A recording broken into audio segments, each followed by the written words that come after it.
Which is more accurate, the Garmin Instinct 3 or the Apple Watch Ultra 2?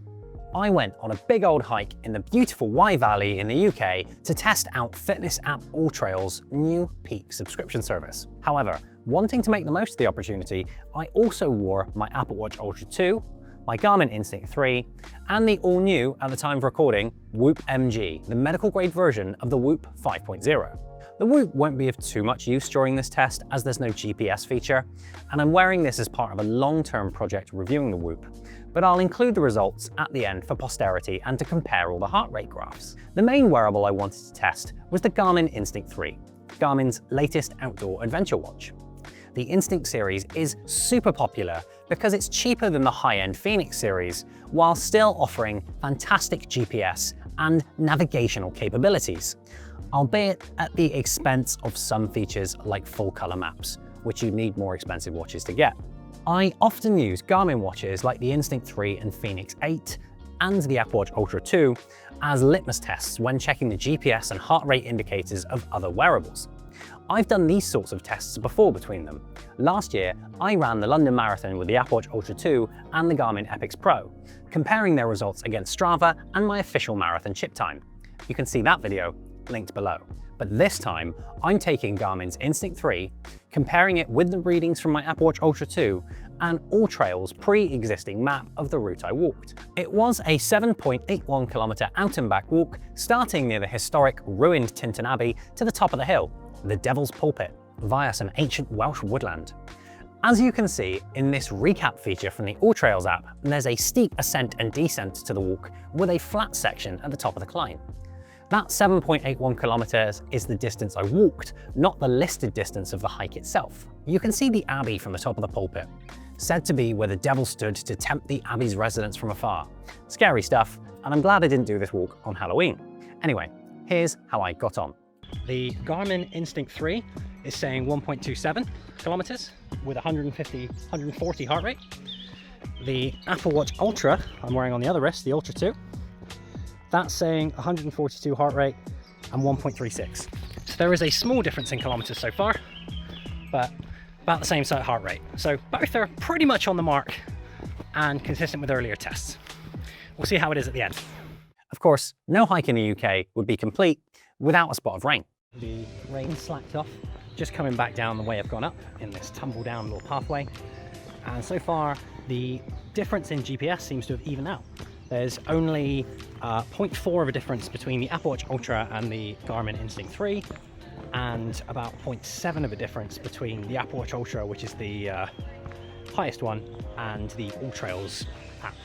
We'll see what happens and whether it evens out even fuller when the hike's over. Heart rate wise, they're pretty even. Apple Watch Ultra 2 says 115, Garmin says 104. They're on different hands, so I'm really interested to see what Whoop makes of this hike and whether we can pinpoint any differences based on time frame.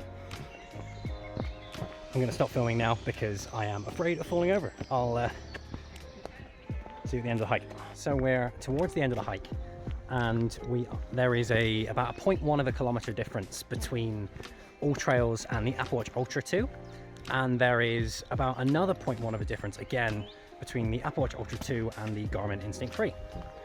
Haven't checked Whoop for heart rate and vitals. We'll see what that's like towards the end of the hike. We do this sort of field testing of technology so you guys can make informed decisions when deciding what to buy, and to make sure we're doing our due diligence when testing all these features and not just taking the tech companies at their word that these devices are as accurate as they say. Last year during my marathon, I said there was small difference in accuracy, largely due to the way different companies process GPS information. Unless you were an elite athlete needing millisecond times, I came to the conclusion that both Garmin and Apple were accurate and close enough to each other for serious fitness enthusiasts and amateur athletes. I'm happy to report this is still the case with the Ultra, the Garmin Instinct 3 and AllTrails, with just a 0.13 kilometer differential between Garmin, AllTrails and Apple's respective measurements of the hike, with Garmin recording 7.67 kilometers and Apple recording 7.75. Give or take 100 meters of accuracy compared to the 7.81 that AllTrails got. Not bad considering we've been connecting to 3 different satellite networks across 8 kilometers of walking. It's a little bit more challenging when it comes to measuring heart rate against the Whoop as it automatically grouped my exercise into 2 separate hikes, discounting the bit of flat ground at the top. However, you'll be able to see the heart rate timeline graphs of all 3 devices here. I'm pleased to see the heart rates on all 3 devices look roughly the same, sharing peaks and troughs with no wild deviations or spikes, despite having been worn on different wrists and using different algorithms to process this data. In my full review of the Garmin Instinct 3, I called it a terrific watch for most people, and I stand by that assessment after this test. It's not quite perfect, but if you want some of Garmin's best adventure features and great accuracy in both health and GPS tracking, all at a pretty reasonable price point, this is the watch for you. It can go toe-to-toe with Apple's top-tier Watch Ultra 2 and the AllTrails app on a hike, and comes out looking pretty good. Would you get the Garmin Instinct 3, or are you more of an Apple Watch person? What's your go-to GPS solution for the great outdoors?